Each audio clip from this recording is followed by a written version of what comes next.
Hello. If anyone's got any questions, feel free to ask. Hi, how are you? This live stream's going to be talking about my health, any questions that you've got on my health, my recent neurology appointments, about pandas. If you don't know what pandas is, you can ask that. I've got tics, which are involuntary movements or sounds, just so you know. I've had tics since September 2020, so it's been about a year and 9 months. I'm really used to my tics now. I honestly, most of the time, I don't even realise that I'm ticking until someone points it out.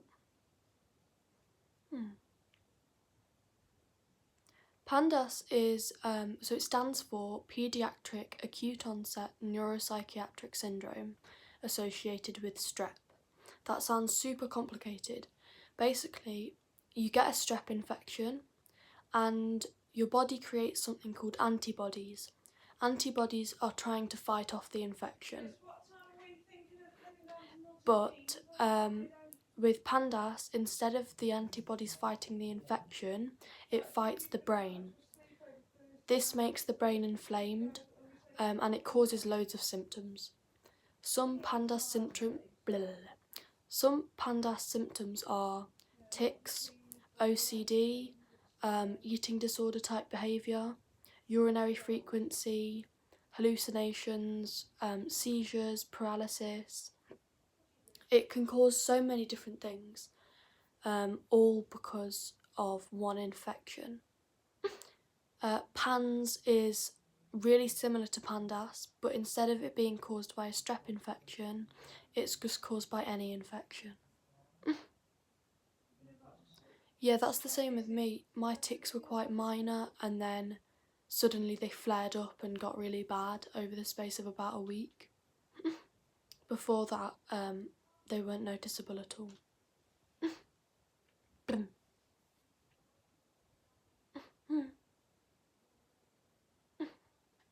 Any questions are really appreciated, even if you think that they're inappropriate, like as long as they're not super inappropriate, I'm happy to answer anything really.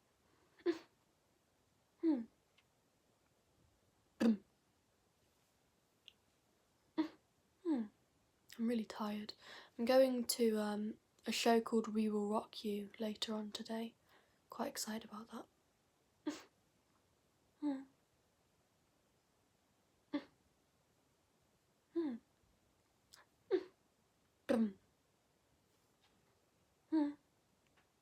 So I was diagnosed with something called FND, which is functional neurological disorder. Then I went private healthcare and we saw a doctor called Tim Ubi. He's the pandas specialist for the UK. He then undiagnosed me with FND. He said, no, Neve, you don't have FND. And he's diagnosed me with something called pandas. Now, it's a kind of pre-diagnosis because I can't be diagnosed 100% until I've started the medication. How I react to the medication will determine whether I can be diagnosed with pandas or not. How does hate get to you? It does quite a lot. I try and let it go, but when there's a lot of hate, I find that quite hard. So when it's just a bit of hate, you know, a couple of people saying, you know, you're faking or whatever, I let that go. When it's quite a lot of hate, so I had a video on YouTube, if you wanted to watch it, me drinking with tics, so me just drinking water with tics on a bad tic day. I got so much hate on that video and that really got to me. Hey Alyssa, how are you?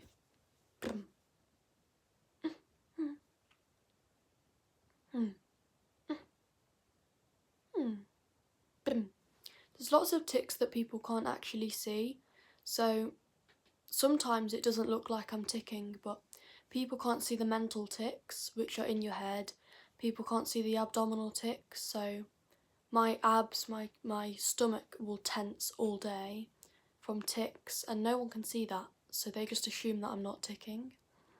you know, you can only see sort of down to here on the camera. You can't see my legs are ticking right now, but no one can see that. So even if you've not seen someone tick, that doesn't mean they don't have tics. If anyone's got any questions, feel free to ask.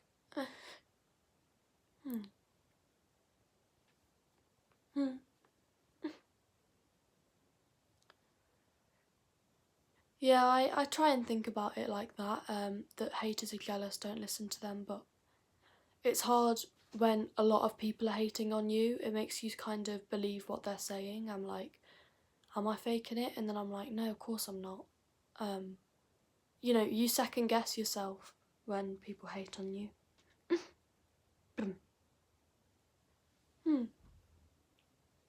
Yeah, I'm good, thank you.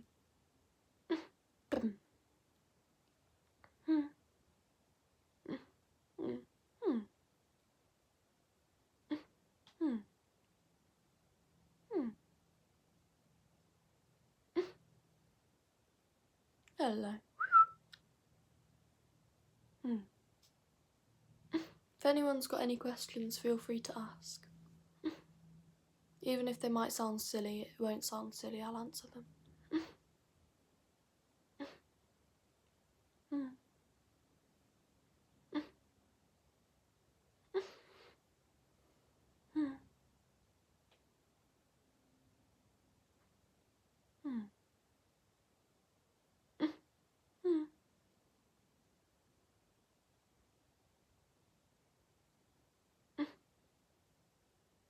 Yeah. My least favourite tic are any tics that hurt me or hurt other people. So they're called self-injurious tics. For example, hitting tics, scratching tics, rubbing tics, things that can physically hurt me. When my tic hurts other people, so for example, if I have an arm tic and it hits someone, that really upsets me. Also, any offensive tics upset me too. Any tics that could offend other people, they really get to me. I hate those tics. I really try and hold in any tics that's going to hurt people. So if I can feel a tic coming down my arm and there's someone near me, I'll really try and hold it in. I try and warn the people before I tic. Sometimes it's just too hard to hold it in though.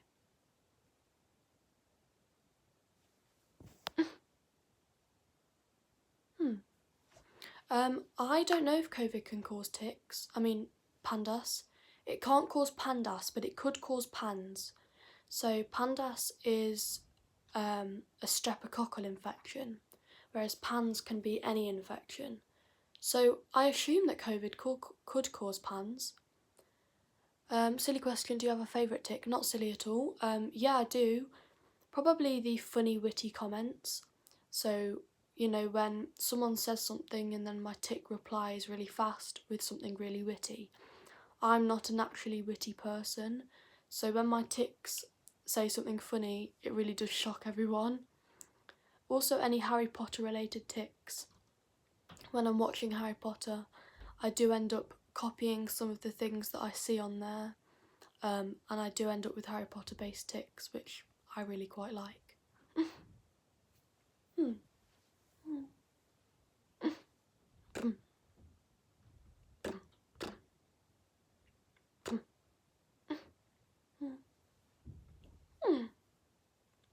Again, any silly questions that you think are silly probably aren't, because it just shows that you're not quite as educated as you could be. Not in a rude way. I just mean that a silly question to you doesn't sound silly at all to me. I've pretty much heard every question possible so far, so don't worry about any questions you think are silly.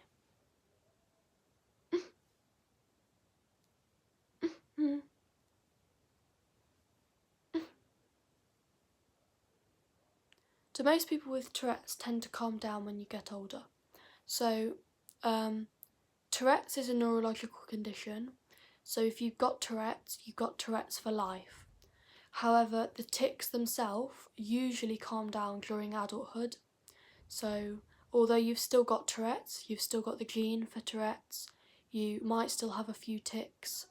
Majority of people, the tics will calm down as you grow older. I'm not diagnosed with Tourette's though, so we don't know if I've got Tourette's or not.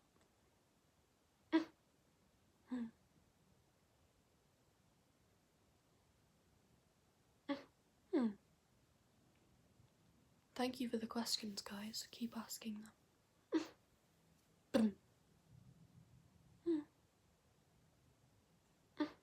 I had a seizure yesterday morning, and I don't know if you can see, but I bit my lip, and it bled everywhere, but it's quite sore now.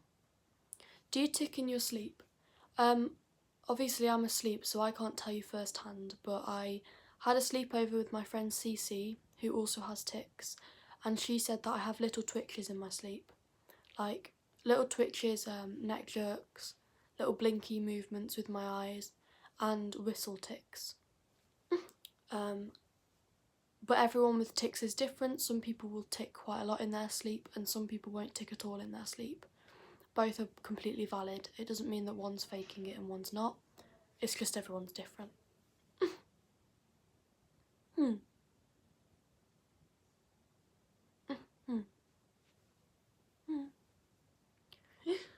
Yep.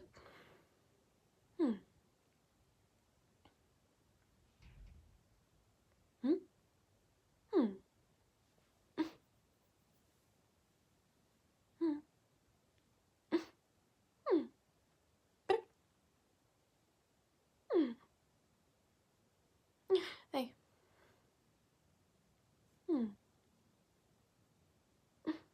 Is there a reason why people with Tourette's often have FND?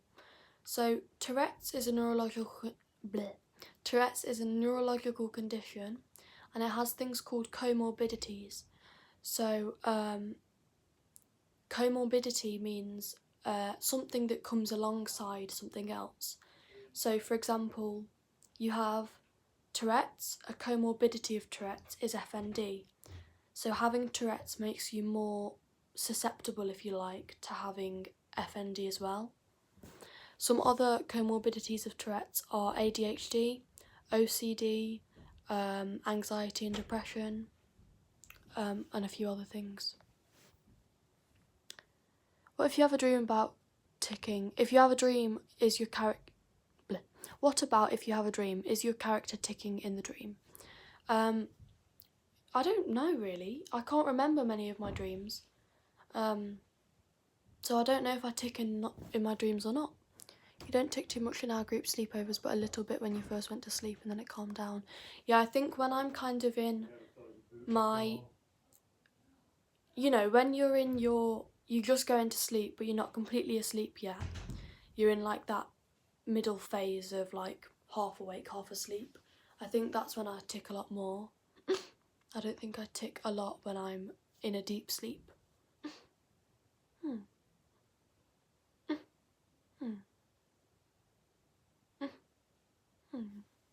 Thank you for the questions. If anyone's got any more questions, then feel free to ask.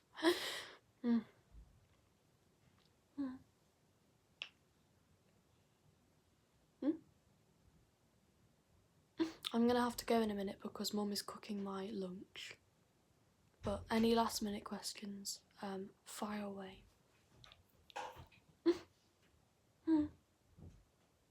Mood definitely affects my tics. When I'm sad, my tics are sad. So when I'm sad, my tics go away quite a lot. When I'm happy, my tics are really excited and like loud. When I'm stressed, my tics get quite aggressive. So yeah, mood definitely affects my tics. I don't know if you also noticed that being distracted affects my tics. So when I'm talking, my tics decrease. When I'm just sitting around doing nothing and I'm not distracted and I'm thinking about my tics, they will happen more often.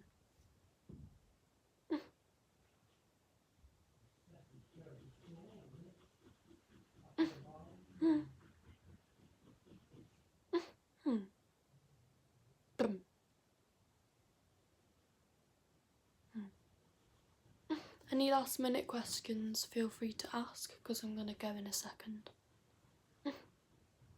If someone's being rude to you in public, do your tics aim at them?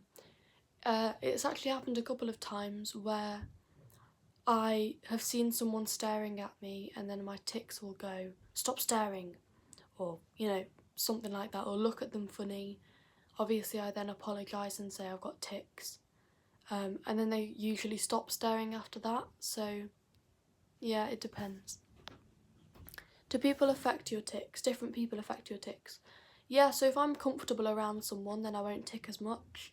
If I'm really stressed around someone because they're making me stressed, then I'll tic more. My tics are worst around old people. I think it's because I'm scared that my tics are going to offend them, so then I try and hold them in, and then my tics get more. But yeah, they do differ around different people. I'll answer one more question, so fire away.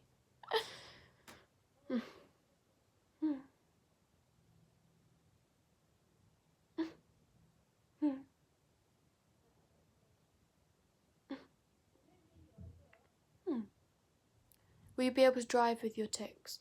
So my tics themselves don't stop me driving, but my seizures do. So I can't drive with my seizures, whereas I could drive with tics.